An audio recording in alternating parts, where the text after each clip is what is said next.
Madame la Présidente, chère Catherine Lalumière, Mesdames et Messieurs les députés européens, chers élus locaux, chers militants, bénévoles de la Fédération des Maisons de l'Europe, je voudrais d'abord vous remercier de votre invitation, vous dire mon regret de ne pas pouvoir être à l'Université d'automne des Maisons de l'Europe à Nantes et souhaiter plein succès à votre rencontre. Je veux remercier les Maisons de l'Europe pour leur travail, pour leur engagement tout au long de l'année, les succès de la fête de l'Europe, mais aussi des rencontres citoyennes et de toutes les initiatives de débat, d'information qui permettent de mieux faire connaître l'Europe et de débattre de l'avenir du projet européen.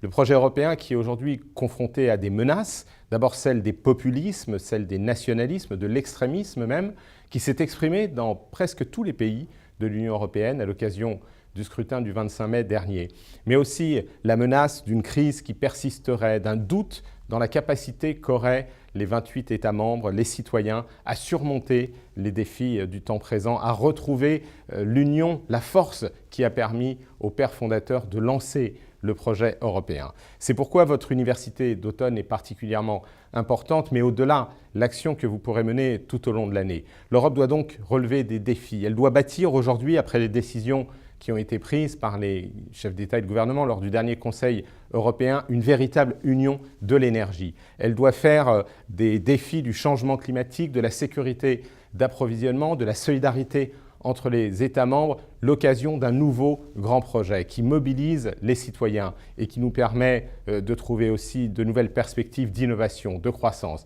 Elle doit devenir pionnière dans les grands domaines du futur et bâtir en particulier l'union du numérique. C'est un enjeu économique, un enjeu industriel, mais aussi un enjeu citoyen, celui de la protection des données. C'est aussi l'enjeu que l'Europe ne soit pas simplement à la merci de règles décidées par d'autres ou d'entreprises qui seraient venues d'ailleurs pour fournir les services. L'Europe doit aussi être capable d'assurer elle-même la défense de ses valeurs, de sa sécurité dans le monde. C'est le grand défi de la politique étrangère et de sécurité commune. Face aux crises à l'est du continent, où la guerre gronde toujours, face à ce qui se passe aujourd'hui au Moyen et au Proche-Orient, où l'Europe est attendue, face aux risques en Méditerranée, avec les conséquences que cela a, y compris directement pour le continent, l'immigration évidemment, et donc de la part de certains populistes, la mise en cause de l'espace de libre circulation et des accords de Schengen. Mais d'une façon générale,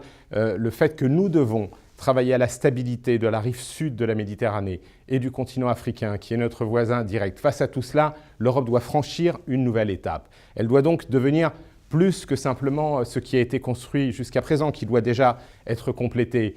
Une union monétaire et une union bancaire, mais une véritable union économique et sociale. Mais elle doit être aussi une union politique qui assume de plus en plus son rôle global, qui assure sa propre sécurité, qui promeut ses valeurs à travers une politique étrangère commune. Voilà les valeurs et les objectifs qui sont aujourd'hui devant nous.